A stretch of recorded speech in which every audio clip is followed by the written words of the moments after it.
Welcome to Easy NCERT, your comprehensive guide to civil services preparation. आज के इस deep dive में एक बहुत ही दिलचस्प और जानकारी से भरे विषय पर चर्चा होने वाली है।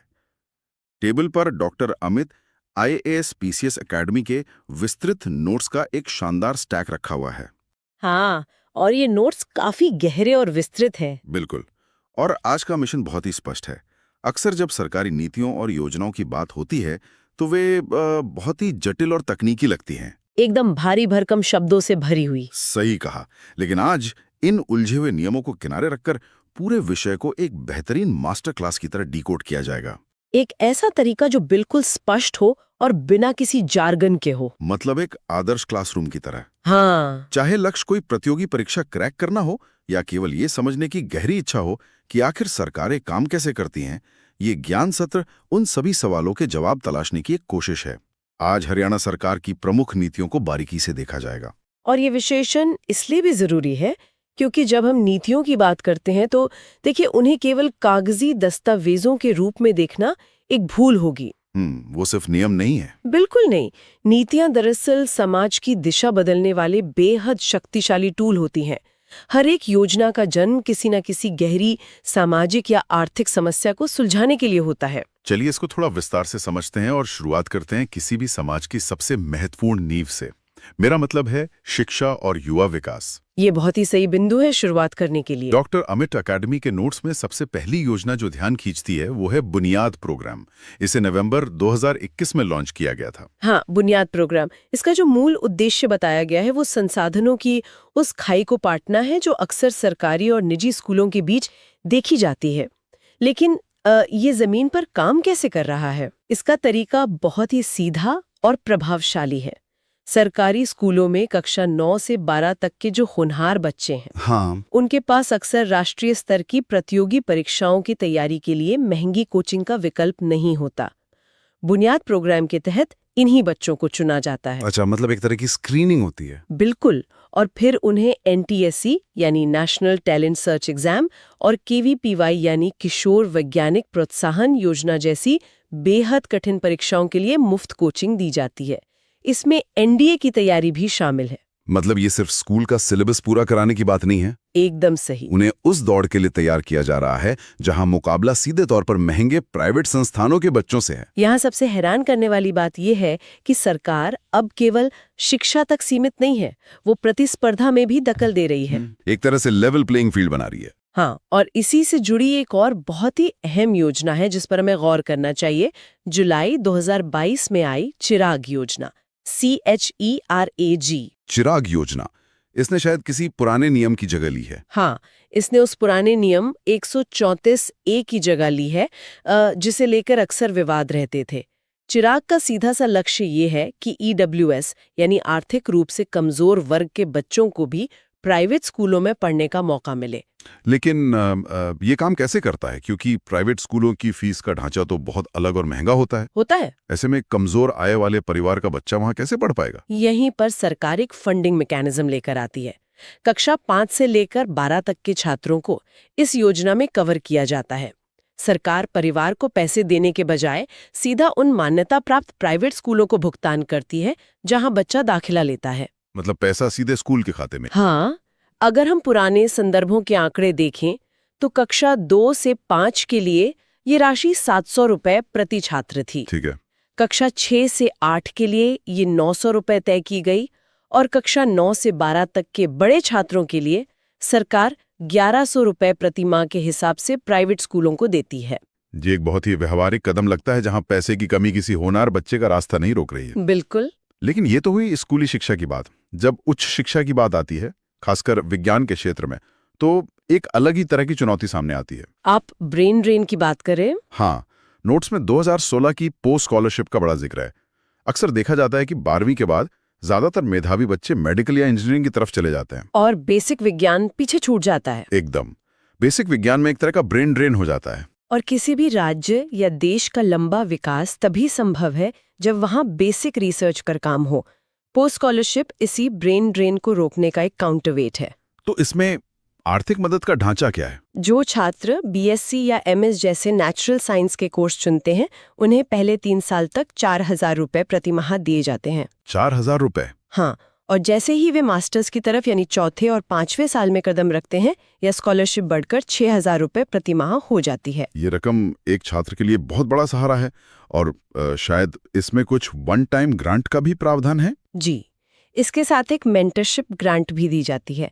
3 साल के कोर्स के लिए 12,000 रुपए, 4 साल के कोर्स के लिए 17,000 रुपए। अच्छा। और अगर कोई 5 साल का इंटीग्रेटेड कोर्स कर रहा है तो उसे 22,000 रुपए तक की एक मुश्त राशि मिलती है। इसका सीधा संदेश ये है कि अगर विज्ञान को करियर चुना जाता है तो राज्य आर्थिक संघर्षों की जिम्मेदारी लेने को तैयार है। बिल्कुल, यही इसका मकसद है। यहाँ पर एक बहुत ही दिलचस्प बात सामने आती है। जब हम शिक्षा के बाद समाज के दूसरे सबसे बड़े स्तंभ की ओर बढ़ते हैं, मेरा मतलब है स्वास्थ्य और सामाजिक कल्याण। क्योंकि एक स्वस्थ बच्चा ही अच्छी शिक्षा ग्रहण कर सकता है। सही बात है। नोट्स में नवंबर 2022 की एक बेहद महत्वाकांक्षी योजना निरोगी हरियाणा का खाका दिया गया है। ये आमतौर पर दिखने वाली स्वास्थ्य योजनाओं से काफी अलग लग रही है। अलग इसलिए है क्योंकि भारत में अक्सर नीतियां बीमार होने के बाद काम करना शुरू करती हैं। अस्पताल जाने के बाद। लेकिन निरोगी हरियाणा एक प्रिवेंटिव हेल्थ केयर मॉडल है, यानी बीमारी को होने से पहले या उसके शुरुआती चरण में ही पकड़ लेना। इसके तहत राज्य की पूरी आबादी का, जिसकी शुरुआत अंत्योदय परिवारों से की गई है, हर 2 साल में एक बार मुफ्त और संपूर्ण हेल्थ चेकअप किया जाता है। हर 2 साल में पूरी आबादी का चेकअप। ये तो डेटा का एक बहुत बड़ा पहाड़ तैयार कर देगा, और यही इसका सबसे मजबूत पहलू है। इस पूरे हेल्थ रिकॉर्ड को ई उपचार पोर्टल पर डिजिटल रूप से सुरक्षित किया जा रहा है। अच्छा, ई उपचार पोर्टल पर? हाँ, इसका मतलब है कि अगर कोई व्यक्ति आज से 5 साल बाद किसी भी सरकारी अस्पताल में जाता है तो डॉक्टर के पास उसकी पूरी मेडिकल हिस्ट्री डिजिटल रूप में मौजूद होगी। ये तो बहुत ही शानदार व्यवस्था है। लेकिन जब कोई गंभीर रूप से बीमार हो ही जाए, तब वहां चिरायु योजना सुरक्षा कवच का काम करती है। ये भी निरोगी हरियाणा के साथ ही नवंबर 2022 में आई थी। चिरायु को अक्सर केंद्र की आयुष्मान भारत योजना के विस्तार के रूप में देखा जाता है, लेकिन नोट्स बताते हैं कि इसमें राज्य सरकार ने आय के आधार पर एक बहुत ही अनोखा वर्गीकरण किया है। हाँ, राज्य ने इसका दायरा काफी बढ़ा दिया है। क्या हम इस वर्गीकरण को थोड़ा सरल तरीके से समझ सकते हैं? इसे ऐसे समझते हैं, आयुष्मान भारत मुख्य रूप से बहुत ही गरीब तबके के लिए था, लेकिन हरियाणा सरकार ने चिरायु के जरिए इसके दायरे को मध्य वर्ग के निचले हिस्से तक खींच लिया है। वो कैसे? जिन अंत्योदय परिवारों की सालाना आय 1,80,000 रुपए तक है, उनके लिए तो ये पूरी तरह मुफ्त है। उन्हें 1,500 से ज्यादा बीमारियों के लिए 5 लाख रुपए तक का कैशलेस इलाज मिलता है। और जिनकी आय इस 1,80,000 की सीमा से थोड़ी ऊपर है, उनका क्या? यहीं पर चिरायु योजना का सबसे स्मार्ट हिस्सा सामने आता है। जिन परिवारों की आय 1,80,000 से लेके 3 लाख रुपए तक है, उन्हें बाहर नहीं निकाला गया है। तो उन्हें क्या सुविधा मिलती है? उन्हें सिर्फ 1,500 रुपए का एक मामूली वार्षिक प्रीमियम देना होता है। सोचिए, 1,500 रुपए साल का देकर एक पूरा परिवार 5 लाख रुपए के स्वास्थ्य बीमा के दायरे में आ जाता है। ये सच में एक बहुत बड़ा सेफ्टी नेट है जो परिवारों को कर्ज में डूबने से बचाता है। स्वास्थ्य और परिवार की बात हो और उसमें महिलाओं के सशक्तिकरण का जिक्र ना हो, ऐसा तो हो ही नहीं सकता। बिल्कुल नहीं हो सकता। 2024 की हर घर हर गृहिणी योजना का जिक्र नोट्स में प्रमुखता से है। ये सीधे रसोई और महिलाओं के स्वास्थ्य से जुड़ी योजना है। ये धुएं वाले चूल्हों से मुक्ति और आर्थिक राहत दोनों का एक बेहतरीन मिश्रण है। इसमें गैस सिलेंडर पे सब्सिडी दी जाती है ना? जी, इसके तहत बीपीएल और अंत्योदय राशन कार्ड धारक महिलाओं को साल में 12 एलपीजी सिलेंडर बहुत ही रियायती दरों पर दिए जाते हैं। प्रभावी रूप से उन्हें एक सिलेंडर मात्र 500 रुपए का पड़ता है। लेकिन जो मौजूदा बाजार भाव है वो तो 500 से कहीं ज्यादा है, तो यंत्र कैसे पाटा जाता है? इसका मैकेनिज्म थोड़ा अलग है और यहीं पर तकनीक काम आती है। लाभार्थी को शुरुआत में सिलेंडर की पूरी कीमत चुकानी होती है। अच्छा, पहले पूरे पैसे देने होंगे। 500 रुपए के ऊपर की जो भी अतिरिक्त राशि होती है वो सरकार डायरेक्ट बेनिफिट ट्रांसफर यानी डीबीटी के जरिए सीधे महिला के बैंक खाते में भेज देती है। इससे बीच में होने वाले किसी भी तरह के भ्रष्टाचार की गुंजाइश खत्म हो जाती है। बिल्कुल। महिलाओं के कल्याण की ही कड़ी में एक और योजना है, प्रधानमंत्री मातृ वंदना योजना या BMMVY। गर्भवती महिलाओं और स्तनपान कराने वाली माताओं के लिए ये योजना काम कैसे करती है? इसे समझने के लिए हमें एक गर्भवती कामकाजी महिला की स्थिति की कल्पना करनी होगी। गर्भावस्था के आखिरी महीनों में वो मजदूरी या काम पर नहीं जा पाती। हाँ, एक तरह का वेज लॉस होता है। उसी वेज लॉस की भरपाई के लिए ये योजना लाई गई थी। ये एक सशर्त नकद हस्तांतरण है, कंडीशनल कैश ट्रांसफर। सशर्त का मतलब है कि पैसे पाने के लिए कुछ स्वास्थ्य संबंधी कदम उठाने होंगे। ठीक कहा। पहले जीवित बच्चे के लिए कुल 5,000 रुपए दिए जाते हैं, लेकिन ये 2 किस्तों में मिलते हैं। पहली 3,000 की किस्त तब मिलती है जब महिला गर्भावस्था के दौरान अपना एंटीनेटल चेकअप करवाती है, यानी जो शुरुआती जरूरी जांचें होती हैं। हाँ, और बाकी के 2,000 तब मिलते हैं जब बच्चे का जन्म रजिस्टर हो जाता है और उसे BCG और DPT जैसे शुरुआती टीके लग जाते हैं। पैसे भी मिल रहे हैं और साथ ही साथ जच्चा बच्चा का स्वास्थ्य भी सुनिश्चित हो रहा है। और नोट्स में इसके दूसरे चरण यानी PMMVY 2.0 पर भी बहुत जोर दिया गया है, जो अप्रैल 2022 से लागू है। हाँ, इसमें दूसरे बच्चे के जन्म पर नियम कुछ बदल जाते हैं। ये बदलाव दरअसल एक बहुत गहरे सामाजिक मुद्दे पर प्रहार करता है। PMMVY 2.0 के तहत अगर किसी परिवार में दूसरा बच्चा होता है और वो लड़की है, तो सरकार सीधे 6,000 रुपए की एक मुश्त राशि देती है। और अगर लड़का होता है तो? अगर लड़का होता है तो ये लाभ नहीं मिलता। इसका उद्देश्य केवल आर्थिक मदद नहीं है, बल्कि ये समाज में कन्या भ्रूण हत्या को रोकने का एक बिहेवियरल पुश है। मानसिकता बदलने की जब बात आती है तो नोट्स में इतिहास के पन्नों से एक बहुत ही रोचक उदाहरण दिया गया है। 2002 की देवी रूपक योजना। ओहो, वो योजना? अगर हम आज के नजरिए से उस योजना को देखें तो ये समझने में मदद मिलती है कि समय के साथ नीतियां कैसे इवॉल्व होती हैं। उस वक्त की स्थिति शायद बहुत अलग रही होगी। उस समय डेमोग्राफिक्स की स्थिति, खासकर बाल लिंगानुपात की, इतनी चिंताजनक थी कि सरकार को बहुत ही आक्रामक उपाय अपनाने पड़े थे। देवी रूपक योजना का मुख्य लक्ष्य जनसंख्या को स्थिर करना था ना? हाँ, और लिंगानुपात को सुधारना भी। इसके लिए नकद इनाम की व्यवस्था की गई थी, और वो भी 20-20 साल तक चलने वाली। इसके नियम सुन के कोई भी हैरान रह जाएगा। अगर कोई जोड़ा एक बच्चे के बाद नसबंदी अपना लेता है तो उन्हें 20 साल तक हर महीने 500 रुपए मिलते थे। और अगर किसी जोड़े के 2 बेटियां हैं और कोई बेटा नहीं है, हाँ, और वे नसबंदी कराते हैं, तो उन्हें 20 साल तक हर महीने 200 रुपए मिलते थे। ये उस समय की समस्या की गंभीरता को दिखाता है। ये एक क्लासिक उदाहरण है कि कैसे सरकारें संकट से निपटने के लिए सीधे आर्थिक प्रलोभन का इस्तेमाल करती हैं। लेकिन खैर, समाज और स्वास्थ्य के इन जटिल मुद्दों से आगे बढ़कर अब उस क्षेत्र की ओर चलते हैं जो इस राज्य की अर्थव्यवस्था की असली रीढ़ है, यानी कृषि और ग्रामीण अर्थव्यवस्था। बिल्कुल। खेती की जब बात होती है तो सबसे पहला शब्द दिमाग में आता है जोखिम, मौसम की अनिश्चितता, कभी बारिश तो कभी सूखा। किसानों के लिए ये रोज की लड़ाई है। इसी जोखिम को कम करने के लिए नवंबर 2021 में एक योजना लाई गई, मुख्यमंत्री बागवानी बीमा योजना। हाँ, हॉर्टिकल्चर के लिए। नाम से ही स्पष्ट है कि ये पारंपरिक फसलों के बजाय फल और सब्जियों पर केंद्रित है। लेकिन इसका अर्थशास्त्र कैसे काम करता है? इस योजना का सीधा सा मंत्र है नाम मात्र का प्रीमियम और एक मजबूत सुरक्षा छतरी। सरकार चाहती है कि किसान गेहूं और धान के उसी पुराने चक्र से बाहर निकले और बागवानी की तरफ आए जहां मुनाफा ज्यादा है। बिल्कुल, लेकिन किसान डरता है कि अगर फसल खराब हो गई तो क्या होगा। यहीं पर ये योजना उसे सुरक्षा देती है। सब्जियों और मसालों की खेती के लिए किसान को प्रति एकड़ सिर्फ 750 रुपए का प्रीमियम देना होता है। और इसके बदले कवर कितना मिलता है? इसके बदले उसे 30,000 रुपए तक का बीमा कवर मिलता है। और फलों के बागानों के लिए भी क्या यही दर है? फलों के मामले में लागत थोड़ी ज्यादा होती है, इसलिए वहां प्रीमियम 1,000 रुपए प्रति एकड़ रखा गया है, जिस पर 40,000 रुपए तक का बीमा कवर सुनिश्चित किया जाता है। बाकी का बोझ शायद राज्य सरकार खुद उठाती है। एकदम सही। असली प्रीमियम की रकम इससे कहीं ज्यादा होती है। अगर हम इसको थोड़ा बड़े पैमाने पर देखें तो जोखिम सिर्फ मौसम का ही नहीं होता। कई बार बम्पर फसल होती है लेकिन मंडी में भाव इतना गिर जाता है कि किसान की लागत भी नहीं निकलती। वो भी एक बहुत बड़ा आर्थिक जोखिम है। नोट्स में 2018 की भावांतर भरपाई योजना का बहुत विस्तार से जिक्र है। ये शब्द भावांतर अपने आप में बहुत कुछ कह देता है। भाव का अंतर। बिल्कुल सही पकड़ा। ये बाजार के उस क्रूर उतार चढ़ाव के खिलाफ एक ढाल है। इस योजना के तहत सरकार 21 से ज्यादा बागवानी फसलों के लिए एक संरक्षित मूल्य तय कर देती है। इसमें टमाटर, प्याज, गोभी जैसी सब्जियां शामिल हैं। हाँ, और यहाँ तक कि बाजरा जैसी फसलें भी शामिल हैं। इसे एक उदाहरण से समझते हैं। मान लीजिए सरकार ने टमाटर का संरक्षित मूल्य तय कर दिया और किसान अपनी फसल लेकर मंडी पहुंचा, लेकिन वहां व्यापारियों ने जो बोली लगाई वो सरकार के तय मूल्य से काफी कम है। तब किसान क्या करेगा? ऐसी स्थिति में किसान को घबराने की जरूरत नहीं है। उसे मंडी में फसल बेचकर एक जे फॉर्म लेना होता है। जे फॉर्म, ये क्या होता है? ये एक तरह की आधिकारिक रसीद होती है जो साबित करती है कि किसान को मंडी में क्या भाव मिला है।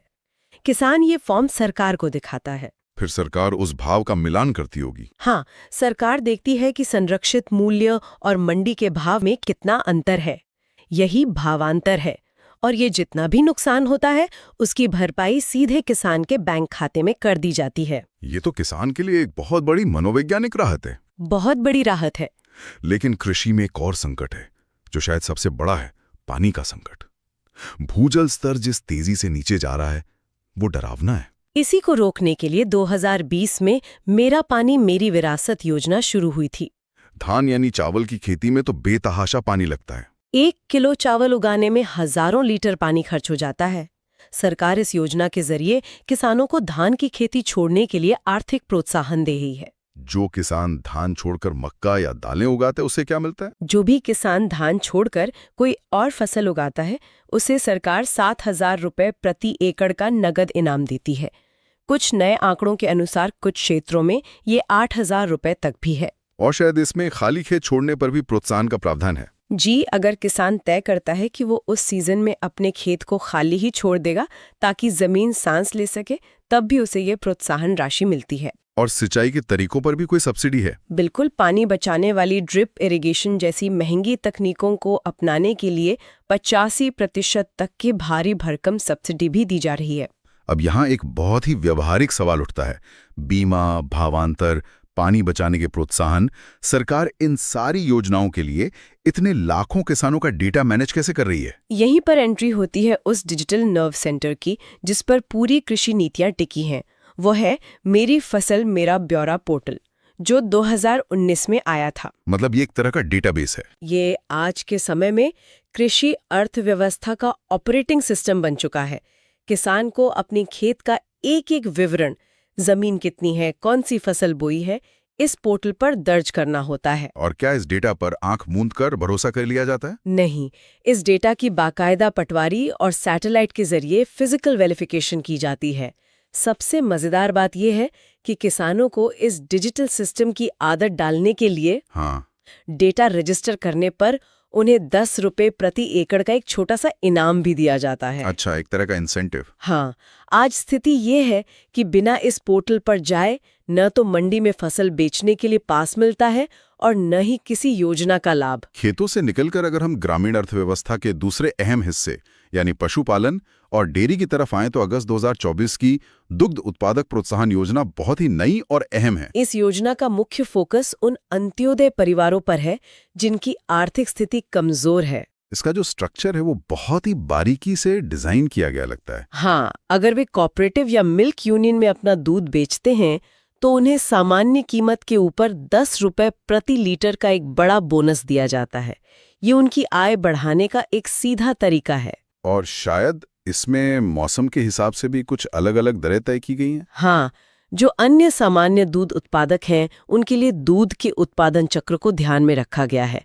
गर्मियों के महीनों में यानी अप्रैल से सितंबर के बीच जब पशुओं में दूध का उत्पादन प्राकृतिक रूप से घट जाता है, जिसे लीन पीरियड कहते हैं, बिल्कुल, तब किसानों को 5 रुपये प्रति लीटर का प्रोत्साहन मिलता है।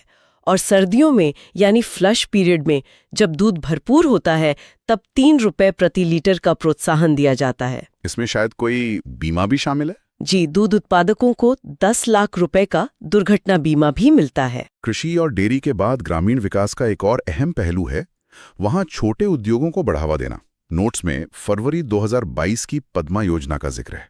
पद्मा यानी program to accelerate development for MSME advancement. ये योजना वन ब्लॉक वन प्रोडक्ट के आइडिया पर काम करती है। आमतौर पर औद्योगिक नीतियां जिलों या बड़े शहरों पर केंद्रित होती हैं, लेकिन पद्मा योजना औद्योगिकरण को और नीचे ब्लॉक स्तर तक ले जाती है। हर ब्लॉक की अपनी एक खासियत होती है। बिल्कुल, किसी ब्लॉक में कोई खास कृषि उत्पाद ज्यादा होता है, कहीं पारंपरिक शिल्प है तो कहीं हैंडलूम।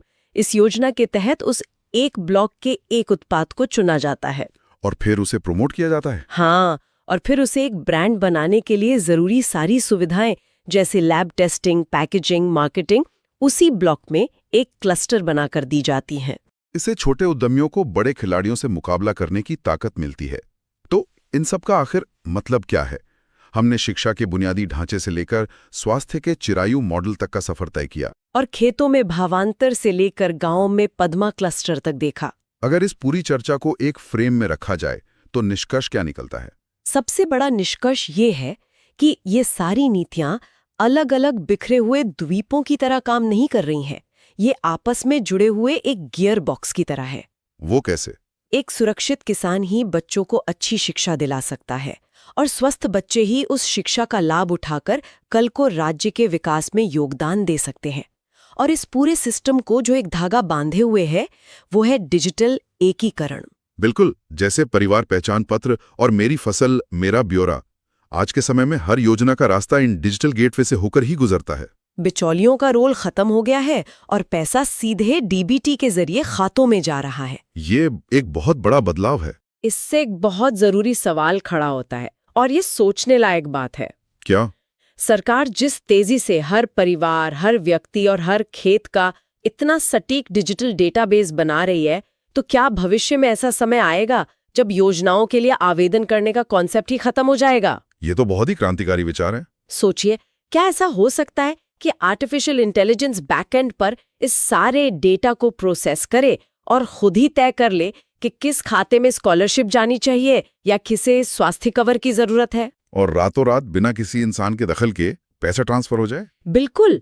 लेकिन अगर ऐसा पूरी तरह से स्वचालित भविष्य आता है तो उन लोगों का क्या होगा जो आज भी स्मार्टफोन, इंटरनेट या इस पूरे डिजिटल तंत्र को नहीं समझ पाए हैं? क्या वे इस सिस्टम से पूरी तरह बाहर हो जाएंगे? ये सचमुच एक ऐसा विचार है जो भविष्य की नीतियों की दिशा तय करेगा। तकनीक के साथ पारदर्शिता तो आती है, लेकिन समावेशन यानी इंक्लूजन का सवाल हमेशा बना रहता है। इस गहरे और चुनौतीपूर्ण विचार के साथ आज के इस डीप डाइव को यहीं विराम देते हैं। आज की चर्चा से सरकारी नीतियों के इस विशाल तंत्र को समझने में एक नई दृष्टि मिली होगी।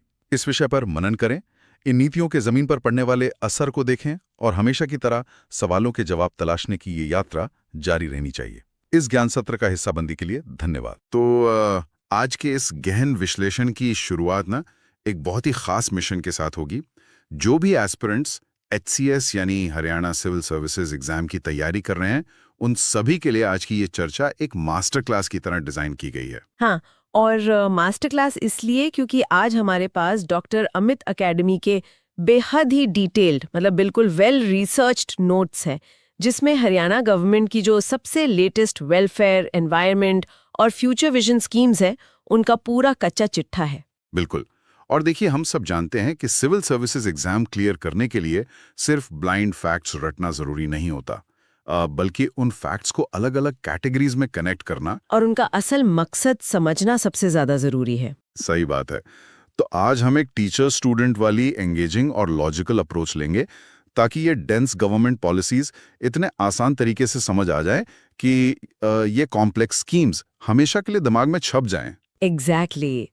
और यहाँ जो सबसे दिलचस्प बात निकल कर आती है ना, वो ये है कि हम इन स्कीम्स के पीछे के वाई पर फोकस करेंगे, यानी उनके मूल कारण पर। जब किसी पब्लिक पॉलिसी का क्यों समझ आ जाता है ना, तो चाहे प्रीलिम्स के फैक्चुअल सवाल हो या मेंस के एनालिटिकल आंसर्स, कॉन्सेप्ट क्लैरिटी अपने आप झलकने लगती है। हाँ बिल्कुल। डॉक्टर अमित एकेडमी के नोट्स में स्कीम्स को सिर्फ एक लिस्ट की तरह पेश नहीं किया गया है, बल्कि उन्हें गवर्नेंस के एक ब्रॉड विजन के साथ जोड़ा गया है। तो चलिए इस मास्टर क्लास को आगे बढ़ाते हैं और देखते हैं कि स्टेट की वेलफेयर स्ट्रैटेजी आखिर किस दिशा में काम कर रही है। शुरुआत हम सबसे बड़े और अहम फोकस एरिया से करते हैं, नारी शक्ति और बाल कल्याण यानी विमेन एंड चाइल्ड डेवलपमेंट। हाँ, ये तो एक वेल नोन फैक्ट है। ये स्कीम 22 जनवरी 2015 को पानीपत से लॉन्च हुई थी, क्योंकि उस वक्त स्टेट में चाइल्ड सेक्स रेशियो एक बड़ा हिस्टोरिकल चैलेंज रहा था। राइट। पर नोट्स पढ़ते हुए ना एक नया टर्म सामने आया, मिशन शक्ति। इसे एक लाइफ साइकिल कंटिन्यूअम अप्रोच बताया गया है, जिसके 2 हिस्से हैं, संबल और सामर्थ्य। ये लाइफ साइकिल कंटिन्यूअम असल में होता क्या है? इसको एक बहुत आसान एनालॉजी से समझते हैं। लाइफ साइकिल कंटिन्यूअम का सिंपल मतलब है कि सरकार एक परछाई की तरह महिला के जीवन के हर पड़ाव पर उसके साथ चल रही है। अच्छा, बचपन से लेकर आगे तक। और करियर बनाते वक्त सुरक्षा। इसे 2 हिस्सों में बांटना एक बेहद लॉजिकल कदम है। जैसे पहला है संबल। इसका सीधा मतलब है सहारा या सेफ्टी। तो इसके अंदर वो स्कीम्स आती हैं जो महिलाओं की सुरक्षा से जुड़ी हुई हैं। हाँ, सेफ्टी और संकट के समय उनकी प्रोटेक्शन, जैसे कि सखी वन स्टॉप सेंटर्स या OSCs, जो अब हरियाणा के हर जिले में ऑपरेशनल है। यहाँ किसी भी हिंसा या परेशानी से गुजर रही महिला को मेडिकल, पुलिस, लीगल एड और साइकोसोशल काउंसलिंग एक ही छत के नीचे मिल जाती है। ये तो काफी कॉम्प्रिहेंसिव है। और इस संबल के अंदर ना नारी अदालत का भी जिक्र है। मैं सोच रहा था ये नारी अदालत रेगुलर कोर्ट से कैसे अलग होती हैं? देखिए, नारी अदालत गांव के लेवल पर ऑल्टरनेटिव डिस्प्यूट रेजोल्यूशन का काम करती हैं। आसान भाषा में कहें तो बिना कोर्ट कचहरी के लंबे चक्कर काटे गांवों की महिलाएं आपस में बैठकर छोटे-मोटे डिस्प्यूट्स और जेंडर जस्टिस के मुद्दे वहीं गांव में ही सुलझा लेती है। ओह, इससे जस्टिस सिस्टम काफी एक्सेसिबल हो जाता होगा। हाँ, और सस्ता भी। दूसरी तरफ है सामर्थ्य, जिसका पूरा फोकस आर्थिक एम्पावरमेंट और स्किल डेवलपमेंट पर है। अब जैसे वर्किंग मदर्स के लिए पलना यानी नेशनल क्रैश स्कीम आती है। यहाँ 6 महीने से 6 साल तक के बच्चों का ध्यान रखा जाता है ताकि महिलाएं बिना किसी फिक्र के काम पर जा सकें। सही है। और शायद प्रेग्नेंट महिलाओं को मैटरनल हेल्थ के लिए जो कैश इंसेंटिव देने वाली PMMVY है, प्रधानमंत्री मातृ वंदना योजना, वो भी इसी सामर्थ्य का हिस्सा है। एग्जैक्टली। तो एक पिलर सुरक्षा दे रहा है और दूसरा आर्थिक रूप से सशक्त बना रहा है। समझ गया। पर जब हम आर्थिक सशक्तिकरण और डायरेक्ट मदद की बात करते हैं तो HCS एस्पिरेंट्स को कुछ स्पेसिफिक नंबर्स और फिगर्स याद रखने पड़ते हैं। हाँ, वहाँ थोड़ी कंफ्यूजन हो सकती है। वही ना, नोट्स में ऐसे कई स्कीम्स हैं जिनके डिटेल्स मिक्स अप हो सकते हैं, जैसे कि आपकी बेटी हमारी बेटी और आने वाली नई दीनदयाल लाडू लक्ष्मी योजना। इन दोनों का स्ट्रक्चर और टाइमलाइन आखिर क्या है? देखो, इनका स्ट्रक्चर ध्यान से समझना जरूरी है क्योंकि इनमें कंडीशंस जुड़ी हुई हैं। आपकी बेटी हमारी बेटी स्कीम को अगर देखें तो अगर किसी SC या BPL परिवार में 22 जनवरी 2015 के बाद पहली बेटी पैदा होती है, या किसी भी जनरल परिवार में दूसरी या तीसरी बेटी आती है, हाँ वही, तो सरकार LIC में 21,000 रुपए का एक वन टाइम इन्वेस्टमेंट करती है और ये पैसा सीधा 18 साल की उम्र होने पर मैच्योरिटी बेनिफिट के रूप में मिलता है। राइट। और लाडो लक्ष्मी योजना? वहीं दूसरी तरफ दीनदयाल लाडलो लक्ष्मी योजना एक बिल्कुल फ्रेश इनिशिएटिव है। इसका लॉन्च 25 सितंबर 2025 को तय किया गया है। और इसकी एलिजिबिलिटी क्राइटेरिया में इनकम और एज का एक स्पेसिफिक ब्रैकेट है, राइट? नोट्स में 1.8 लाख लिखा था शायद। हाँ बिल्कुल, ये उन महिलाओं के लिए है जो 23 साल या उससे बड़ी हैं, जिनकी फैमिली इनकम 1.8 लाख रुपए से कम है और जो कम से कम 15 साल से हरियाणा में रह रही हैं। एक मिनट, अगर कोई और पेंशन मिल रही हो तो वो इसमें शामिल नहीं होंगी। इसका मेन मकसद ऐसी महिलाओं को फाइनेंशियल इंडिपेंडेंस देना है जो पढ़ाई या करियर ब्रेक के बाद घर पर हैं। सही बात है। इसके साथ ही ना शादी के वक्त आर्थिक मदद के लिए भी स्कीम्स के काफी लंबी लिस्ट है। जैसे मुख्यमंत्री विवाह शगुन योजना में BPL या SC फैमिलीज की बेटियों की शादी पर 31,000 से लेकर 71,000 रुपए तक का शगुन मिलता है। हाँ, पर इसमें एक पुरानी स्कीम है जो काफी इंटरेस्टिंग है। हाँ, अंतरजातीय विवाह शगुन योजना। ये 1 अप्रैल 1983 से चल रही है और इसमें SC और नॉन SC के बीच इंटरकास्ट मैरिज पर अब सीधा 2.5 लाख रुपए यानी 2,50,000 का इंसेंटिव मिलने लगा है। इस अमाउंट का ब्रेकडाउन और फंडिंग मॉडल क्या है? देखिए, ये स्कीम सामाजिक समरसता यानी सोशल हार्मनी बढ़ाने के लिए बनाई गई थी। इस 2.5 लाख के इंसेंटिव को सेंटर और स्टेट गवर्नमेंट आपस में 50-50 रेशियो में शेयर करती हैं और इसका डिसबर्समेंट बहुत स्मार्ट तरीके से होता है। स्मार्ट तरीके से मतलब एक साथ नहीं मिलता पैसा? नहीं, आधा पैसा शादी के तुरंत बाद सीधे जॉइंट बैंक अकाउंट में आता है और बाकी का आधा 3 साल के लिए फिक्स डिपॉजिट यानी FD में रखा जाता है। अच्छा, ये लॉक इन पीरियड इसीलिए बनाया गया है ताकि इस पैसे का गलत इस्तेमाल ना हो। बिल्कुल, ताकि शादी एक स्टेबल फाउंडेशन पर आगे बढ़े और किसी तरह का मिसयूज ना हो। एकदम केयर। अब आते हैं एक ऐसी स्कीम पर जो नोट्स पढ़ते वक्त मुझे सबसे ज्यादा फॉरवर्ड थिंकिंग लगी। हरियाणा स्कीम। ये 8 मार्च 2021 को लॉन्च हुई थी। हाँ, ये बहुत ही खास इनिशिएटिव है ना? ये उन बच्चों के लिए है जो 5 साल से कम उम्र में अबैंडन कर दिए गए थे या 1 साल से कम उम्र में सरेंडर कर दिए गए थे और जिन्होंने अपना पूरा बचपन हरियाणा के चाइल्ड केयर इंस्टीट्यूशंस में बिताया है। पर इस स्कीम की सबसे अनोखी बात इसके एम्प्लॉयमेंट बेनिफिट्स लगे मुझे। सच कहूं तो इन एम्प्लॉयमेंट बेनिफिट्स ने ही स्कीम को देश भर में एक मॉडल बना दिया है। जैसे ही ये बच्चे 18 साल के होते हैं, उन्हें कंपैशनेट ग्राउंड्स पर ग्रुप सी और डी की सरकारी नौकरी मिल जाती है। कंपैशनेट ग्राउंड्स का आसान मतलब यही हुआ ना कि उन्हें रेगुलर कॉम्पिटिटिव रिटन एग्जाम के लंबे प्रोसेस से नहीं गुजरना पड़ता। एग्जैक्टली। उन्हें बस बेसिक एजुकेशनल क्वालिफिकेशन पूरी करनी होती है और उन्हें इकोनॉमिकली वीकर सेक्शन यानी EWS कोटा के अंदर एडजस्ट किया जाता है। और अगर वो पढ़ाई आगे बढ़ाकर ग्रेजुएशन या पोस्ट ग्रेजुएशन पूरी करते हैं तो वो EWS कैटेगरी के अंदर ग्रुप A और B के एग्जाम्स भी दे सकते हैं। ये तो बहुत बड़ा सपोर्ट है, पर तब तक उनके सर्वाइवल और एजुकेशन का ध्यान कैसे रखा जाता है 18 साल से पहले? उनकी पूरी एजुकेशन एकदम फ्री होती है और 25 साल की उम्र तक या शादी होने तक उन्हें लगभग 2500 रुपए महीना फाइनेंशियल सपोर्ट भी मिलता है, जो कि सोशल जस्टिस डिपार्टमेंट के डिसेबिलिटी पेंशन के बराबर है। सही है। और मैंने पढ़ा कि इनकी सैलरी का एक बड़ा हिस्सा बैंक में जमा होता रहता है जो शादी के वक्त मिलता है। शादी पर घर खरीदने के लिए इंटरेस्ट फ्री लोन भी मिलता है। हाँ, ये कल्याणकारी राज्य की एक सच्ची पहचान है कि वो अपने सबसे अनाथ और कमजोर बच्चों के लिए एक स्टेट गार्डियन का रोल पूरी तरह निभा रहा है। वाकई नारी शक्ति और बाल कल्याण के इन डीपली इमोशनल और इम्पैक्टफुल टॉपिक से अब थोड़ा आगे बढ़ते हैं। पर्यावरण और कृषि यानी एनवायरनमेंट एंड एग्रीकल्चर के सेक्शन में आते हैं। यहाँ ऐसी योजनाएं हैं जो शुरू में सुनने में अजीब लगती हैं, पर उनका लॉजिक बहुत सॉलिड है। आप प्राणवायु देवता पेंशन स्कीम की बात कर रहे हैं ना? हाँ, वही PVDPS। मतलब वेट, इंसानों को पेंशन समझ आती है, पर हरियाणा पूरे इंडिया का पहला स्टेट बन गया है जो पेड़ों को यानी ट्रीज को पेंशन दे रहा है। 75 साल के पेड़ को पैसे देने के पीछे क्या लॉजिक हो सकता है? सुनकर हैरानी होना लाजमी है, पर इसका लॉजिक प्योर साइंस और इकोनॉमिक्स पर बेस्ड है। पुराने पेड़ ना सबसे बढ़िया ऑक्सीजन फैक्ट्रीज होते हैं और पोल्यूशन कंट्रोल में उनका सबसे बड़ा योगदान होता है। पर होता क्या है, जब तक कोई फाइनेंशियल इंसेंटिव नहीं होता, लोग अक्सर जमीन खाली करने के लिए इन पुराने पेड़ों को काट देते हैं। अच्छा, तो उन्हें बचाने के लिए ये इंसेंटिव है? हाँ, इसलिए रूल्स बनाए गए कि अगर कोई पेड़ 75 साल या उससे ज्यादा पुराना, स्वस्थ है और वो नॉन फॉरेस्ट लैंड पर लगा है, जैसे किसी के आंगन में या पंचायत की जमीन पर, तो उस पेड़ के केयरटेकर या गार्डियन को 2750 रुपए पर ईयर पेंशन दी जाएगी। ओह, तो पैसा ओनर को मिलता है पेड़ की देखभाल के लिए। और इसमें हर तरह के पेड़ शामिल हैं या कोई स्पेसिफिक लिस्ट है? मैं सोच रहा था सफेदा वगैरह तो नहीं होगा इसमें? नीम, आम जैसी लगभग 40 नेटिव प्रजातियां शामिल हैं, जिनकी ऐसी इकोलॉजिकल या मेडिसिनल वैल्यू है।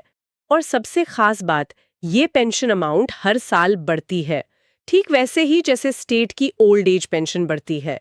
ये पैसा केयरटेकर को पेड़ की देखभाल, उसकी फेंसिंग और फर्टिलाइजर के लिए दिया जाता है। कमाल का कॉन्सेप्ट है।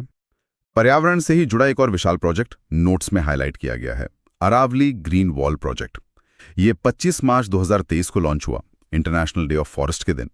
अफ्रीका की ग्रेट ग्रीन वॉल से प्रेरित होकर गुजरात के पोरबंदर से लेकर हरियाणा के पानीपत तक एक 1400 किलोमीटर लंबी और 5 किलोमीटर चौड़ी ग्रीन बफर जोन बनाई जा रही है। हाँ, और ये बहुत जरूरी भी था। पर अरावली रेंज के आसपास ऐसी बफर जोन की आखिर इतनी जरूरत क्यों पड़ गई? इसे एक ब्रॉडर जियोग्राफिकल प्रॉब्लम के लेंस से देखना होगा। असल समस्या ये है कि थार डेजर्ट लगातार पूरब की तरफ एक्सपैंड हो रहा है, जिससे आसपास की उपजाऊ जमीन बंजर हो रही है। उसकी इस बढ़ती हुई रेत और धूल को रोकने के लिए ये ग्रीन बफर जोन एक नेचुरल दीवार का काम करेगी। अच्छा, तो डेजर्टिफिकेशन रोकने के लिए। बिल्कुल। और इसका दूसरा सबसे बड़ा फायदा है कार्बन सेक्वेस्ट्रेशन। आसान भाषा में कहें तो ये नए जंगल हवा से कार्बन डाइऑक्साइड को सोखकर अपने अंदर स्टोर कर लेंगे, जिससे अरावली लैंडस्केप वाले जिले जैसे गुरुगांव, फरीदाबाद, नूह, रेवाड़ी, महेंद्रगढ़ और भिवानी की हवा और वाटर क्वालिटी दोनों में भारी सुधार आएगा। सही है। और ऐसे मैसिव ग्रीन वॉल सिर्फ सरकारी ऑफिशियल्स तो प्लांट नहीं कर सकते, एक पूरी सेना चाहिए होगी। इस ग्रासरूट एफर्ट को सपोर्ट करने के लिए एक फ्रेमवर्क दिखता है नोट्स में, वन मित्रा स्कीम, जो 2024 में आई। इसके तहत लोकल कम्युनिटी सीधे जुड़ सकती हैं। हाँ, ये एम्प्लॉयमेंट और एनवायरनमेंट का एक परफेक्ट मिक्स है। इसमें अगर किसी की फैमिली इनकम 1,80,000 से कम है और उम्र 18 से 60 साल के बीच है, तो वो वन मित्र बन सकता है। पर ये लोग जमीन पर काम कैसे करते हैं और उन्हें डायरेक्ट क्या फायदा मिलता है? देखो, एक वन मित्र 10 से लेकर 1,000 तक पौधे लगा सकता है, जो फॉरेस्ट डिपार्टमेंट उन्हें फ्री में देता है।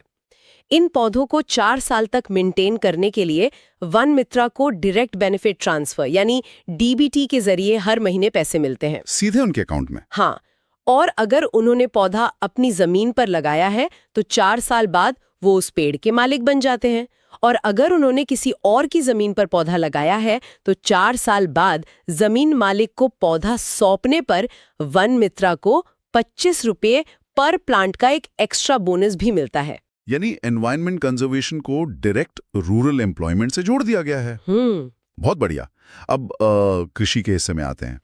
पीएम कुसुम स्कीम के कंपोनेंट बी के तहत हरियाणा में 3 HP से लेके 10 HP तक के सोलर वाटर पंप्स पर 75% की भारी सब्सिडी मिल रही है। एस्पिरेंट्स को अक्सर इसका एग्जैक्ट ब्रेकडाउन पूछा जाता है। हाँ, नंबर्स बहुत क्लियर होने चाहिए। इस 75% में से 30% सेंट्रल फाइनेंशियल असिस्टेंस होती है, 45% स्टेट गवर्नमेंट देती है और किसान को सिर्फ 25% हिस्सा देना होता है। ये एक बड़ी आर्थिक सब्सिडी है। इसके पीछे की ब्रॉडर स्ट्रैटेजी क्या समझती हैं आप? इस सब्सिडी का डुअल पर्पस है।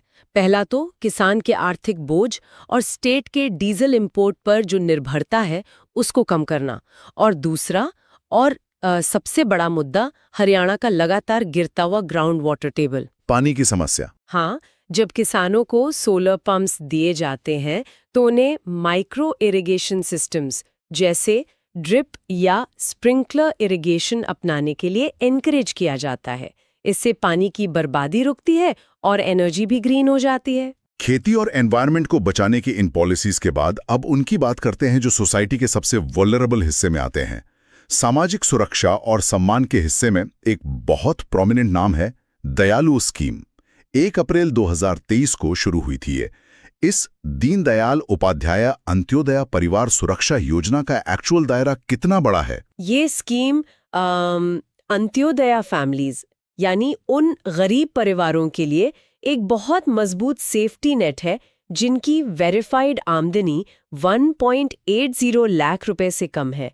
अगर किसी भी नेचुरल या एक्सीडेंटल वजह से 6 साल से लेकर 60 साल तक के किसी फैमिली मेंबर की डेथ हो जाती है या 70% से ज्यादा परमानेंट डिसेबिलिटी हो जाती है तो सरकार सीधा फाइनेंशियल एड देती है। सकता है दयालु 2 का जिक्र आता है, जिसमें आवारा जानवरों जैसे गाय, कुत्ते, नीलगाय, बंदर या खच्चर के हमले या डॉग बाइट की वजह से होने वाली डेथ या परमानेंट डिसेबिलिटी को कवर किया गया है। इस तरह की डिटेल्स आमतौर पर स्टेट पॉलिसीज में कहाँ दिखती हैं? यही तो इस स्टेट की पॉलिसी मेकिंग की खासियत है। जमीन पर आम लोगों और किसानों को इन आवारा जानवरों से जो रोजाना का खतरा होता है ना, उसको हाईएस्ट पॉलिसी लेवल पर रिकॉग्नाइज किया गया है। आवारा गाय या नीलगाय के हमले से कई बार परिवार के कमाने वाले सदस्य की जान चली जाती है। इसे नेचुरल डिजास्टर की तरह ट्रीट करके मुआवजा देना ग्राउंड रियलिटी को डीपली समझने का एक बेहतरीन उदाहरण है। सही कहा। और सामाजिक सम्मान के ठीक अगले पन्नों पर सीनियर सिटीजन्स और पद्मा अवॉर्डीज की बात होती है। मुख्यमंत्री तीर्थ यात्रा योजना है जिसमें 60 साल से ऊपर के वो बुजुर्ग जिनकी फैमिली इनकम 1.8 लाख से कम है, उन्हें अयोध्या, वाराणसी, अजमेर शरीफ जैसी जगहों पर फ्री पिलग्रिमेजेस पर ले जाया जाता है। इसमें 3rd AC रेल ट्रैवल और रहने खाने का पूरा खर्चा सरकार उठाती है। हाँ, और इसमें एक सिंधु दर्शन स्कीम भी तो है। हाँ बिल्कुल, सिंधु दर्शन, जिसमें लेह लद्दाख में सिंधु नदी के दर्शन के लिए 10,000 रुपए का ग्रांट मिलता है। और हरियाणा गौरव सम्मान के तहत स्टेट के पद्मा अवॉर्डीज को जिंदगी भर 10,000 रुपए पर मंथ का ऑनरेरियम और हरियाणा रोडवेज की AC बसेस में फ्री ट्रैवल दिया जाता है। अंदरूनी खतरों से बचाना। यहाँ 2025-26 के बजट में एक बिल्कुल नई अथॉरिटी अनाउंस की गई है, संकल्प अथॉरिटी। संकल्प, इसका पूरा नाम नोट्स में लिखा है, substance abuse and narcotics knowledge awareness and liberation program authority. इसकी शुरुआत के लिए शायद 10 करोड़ रुपए का इनिशियल बजट भी रखा गया है। इस नई अथॉरिटी का मैंडेट या टारगेट एरिया क्या तय किया गया है? इसका एम बहुत क्लियर और एम्बिशियस है। स्टेट से ड्रग्स की डिमांड और सप्लाई दोनों को पूरी तरह से एलिमिनेट करना। ये अथॉरिटी ना एक साथ 3 फ्रंट पर लड़ेगी। पहला, ड्रग स्मगलर्स और सप्लायर्स के खिलाफ स्ट्रिक्ट लीगल नेटवर्क तैयार करना। दूसरा, यूथ और सोसाइटी को एडुकेट करने के लिए मास अवेयरनेस कैंपेन्स चलाना। और तीसरा सबसे अहम, जो लोग ड्रग्स की गिरफ्त में आ चुके हैं उनके लिए state of the art treatment और रिहैबिलिटेशन की व्यवस्था करना। ये दिखाता है कि सरकार समझ चुकी है कि फिजिकल इंफ्रास्ट्रक्चर कितना भी अच्छा हो, अगर यूथ फिजिकली और मेंटली हेल्दी नहीं है तो डेवलपमेंट किसी काम के नहीं। पॉइंट है। प्रेजेंट डे की इन सारी समस्याओं, विमेन एम्पावरमेंट से लेकर स्ट्रे एनिमल्स और ड्रग्स तक को कवर करने के बाद अब हम आते हैं नोट्स के सबसे आखिरी और विजनरी हिस्से पर, भविष्य का हरियाणा यानी विजन 2047 और इनोवेशन। ध्यान देने वाली बात है कि स्टेट सिर्फ आज की रोजमर्रा समस्याओं को नहीं सुलझा रहा, बल्कि अगले 25 साल की तैयारी कर रहा है। हाँ, मिशन हरियाणा 2047। एग्जैक्टली। एक रोड मैप और हाई लेवल टास्क फोर्स बनाया गया है, जिसके 2 सबसे बड़े क्वांटिटेटिव टारगेट्स हैं। 2047 तक हरियाणा को एक $1 ट्रिलियन इकोनॉमी बनाना और पूरे स्टेट में 50 लाख नई जॉब्स क्रिएट करना। और इन टारगेट्स को छूने के लिए डिपार्टमेंट ऑफ फ्यूचर बनाया गया है। ये नाम किसी साइफाई मूवी जैसा साउंड करता है। एक स्टेट गवर्नमेंट को डिपार्टमेंट ऑफ फ्यूचर की आखिर क्या जरूरत पड़ गई? जरूरत इसलिए पड़ गई क्योंकि ट्रेडिशनल इंडस्ट्रीज अब अकेले $1 ट्रिलियन इकोनॉमी नहीं बना सकती। इस नए डिपार्टमेंट का प्राइमरी काम आने वाले दौर की टेक्नोलॉजीज जैसे artificial intelligence, quantum computing, automation, robotics और क्लाइमेट चेंज जैसी इमर्जिंग फील्ड्स पर फोकस करना होगा और उन्हें डेली गवर्नेंस मॉडल के साथ इंटीग्रेट करना होगा। अच्छा। और इस विजन को जमीन पर उतारने के लिए एक और प्रैक्टिकल कदम उठाया गया है, हरियाणा एआई मिशन, जिसे HAIDP यानी हरियाणा एआई डेवलपमेंट प्रोजेक्ट कहा जाता है। और इस हेडेप मिशन का फंडिंग स्ट्रक्चर और ज्योग्राफिक फुटप्रिंट कैसा दिखता है? क्योंकि एग्जाम पर्सपेक्टिव से ऐसी डिटेल्स काफी क्रूशियल होती हैं। इस मिशन को आगे बढ़ाने के लिए वर्ल्ड बैंक का सीधा सपोर्ट लिया गया है। इसका फंडिंग पैटर्न 70-30 के रेशियो में चल रहा है, जहां 70% फंडिंग वर्ल्ड बैंक से आएगी और बाकी 30% हरियाणा गवर्नमेंट खुद लगाएगी। हार्ट्रॉन इस पूरे प्रोजेक्ट की नोडल एजेंसी बनी है। मतलब वर्ल्ड बैंक का बड़ा बैकिंग है इसमें? बिल्कुल। और इस प्रोजेक्ट के तहत स्टेट में 2 मैसिव टेक हब्स बनाए जा रहे हैं। पहला है गुरुग्राम में ग्लोबल एआई सेंटर यानी GAIC और दूसरा है पंचकुला में हरियाणा एडवांस कंप्यूटिंग फैसिलिटी यानी HACF।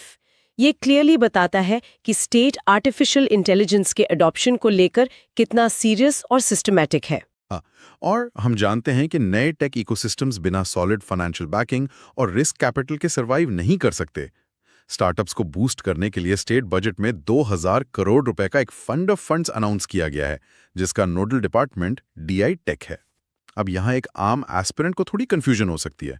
क्या इसका मतलब ये है कि सरकार सीधे किसी टेक फाउंडर या नई स्टार्टअप को ये 2000 करोड़ बांटेगी? इसका फाइनेंशियल मैकेनिज्म क्या है?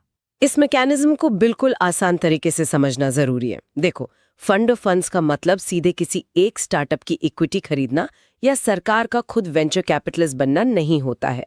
इसे एक म्यूचुअल फंड की तरह सोचिए। सरकार अपना पैसा अलग अलग ऑल्टरनेटिव इन्वेस्टमेंट फंड्स में लगाती है, जिन्हें टेक्निकल भाषा में AIFs या डॉटर फंड्स कहते हैं। अच्छा, तो सरकार AIFs को पैसा देती है? हाँ, फिर ये AIFs, जिन्हें हाईली एक्सपीरियंस्ड और प्रोफेशनल प्राइवेट फंड मैनेजर्स चलाते हैं, वो आगे आकर ग्राउंड लेवल पर प्रॉमिसिंग स्टार्टअप्स को आइडेंटिफाई करके उनमें इन्वेस्ट करते हैं। इस तरीके से 2000 करोड़ रुपए का एक बड़ा मल्टीप्लायर इफेक्ट क्रिएट होता है। मल्टीप्लायर इफेक्ट का यहाँ मतलब है कि सरकार का पैसा देखकर बाकी प्राइवेट इन्वेस्टर्स भी आएंगे। एग्जैक्टली। जब एक प्राइवेट इन्वेस्टर देखता है कि किसी फंड में पहले से सरकार का भरोसा और पैसा लगा है, तो प्राइवेट कैपिटल और ज्यादा अट्रैक्ट होता है। अगर सरकार 1 रुपया लगाती है तो मार्केट से 4 रुपए आते हैं। इस तरह स्टेट में इनोवेशन और एंटरप्रेन्योरशिप का एक पूरा सेल्फ सस्टेनिंग इकोसिस्टम खड़ा हो जाता है, वो भी बिना सरकार के डायरेक्ट इंटरफेरेंस के। तो ये थी हमारी आज की डिटेल से भरी master class. Doctor Amit academy के नोट्स ने वाकई एक बहुत क्लियर और कॉम्प्रिहेंसिव पिक्चर प्रेजेंट की है। हमने देखा कि कैसे बेटी बचाओ बेटी पढ़ाओ जैसी शुरुआती स्कीम से लेकर अरावली की 1400 किलोमीटर लंबी ग्रीन वॉल तक का सफर तय किया जा रहा है। बिल्कुल। और आवारा जानवरों के हमले जैसी बिल्कुल लोकल जमीनी समस्याओं को समझने से लेकर आने वाले कल के $1 ट्रिलियन इकोनॉमी और world bank funded AI hubs बनाने तक सरकार एक बहुत ही वेल थॉट आउट और कनेक्टेड स्ट्रैटेजी पर काम कर रही है। जो भी लोग HCS जैसे एग्जाम्स की तैयारी कर रहे हैं, उन सभी को आगे के लिए बेस्ट ऑफ लक। बस इस बात का ध्यान रखा जाना चाहिए कि इन सारी स्कीम्स, डेट्स और अमाउंट्स को आइसोलेटेड फैक्ट्स की तरह रटने के बजाय एक क्लियर और वेल कनेक्टेड गवर्नेंस स्ट्रैटेजी की तरह देखा जाए। जब एक एस्पिरेंट इन पॉलिसीज का वाय समझ लेता है तो उसके मेंस के डिस्क्रिप्टिव एसेज और प्रीलिम्स के लॉजिक बेस्ड क्वेश्चंस दोनों काफी आसान हो जाते हैं। यहाँ एक आखिरी और थोड़ा अलग विचार छोड़कर जाना काफी दिलचस्प होगा। आज के इन सोर्सेज और नोट्स से ना एक बहुत वाइड रेंजिंग तस्वीर बनती है। अगर ध्यान दिया जाए तो एक तरफ हरियाणा गाय, नील गाय और स्ट्रे एनिमल्स जैसी बिल्कुल देसी जमीनी समस्याओं को दयालु 2 स्कीम से सॉल्व कर रहा है और अपने 75 साल से पुराने पेड़ों को प्राण वायु देवता के रूप में पेंशन दे रहा है। सही बात है। वही ठीक दूसरी तरफ इसी स्टेट में एक futuristic department of future, quantum computing और वर्ल्ड बैंक की मदद से ग्लोबल AI हब्स बनाए जा रहे हैं। तो थोड़ा ठहर कर सोचने वाली बात यह है कि जब 2047 में हरियाणा वाकई $1 ट्रिलियन इकोनॉमी बनेगा, तो क्या एक डीपली ट्रेडिशनल एग्रीकल्चरल रूट्स वाले स्टेट और अल्ट्रा मॉडर्न आर्टिफिशियल इंटेलिजेंस का ये अद्भुत फ्यूजन पूरी दुनिया के सामने डेवलपमेंट का एक नया और बिल्कुल अनोखा मॉडल पेश नहीं करेगा? मेंस एग्जाम के अगले एस्से में इस विचार को जरूर एक्सप्लोर किया जा सकता है।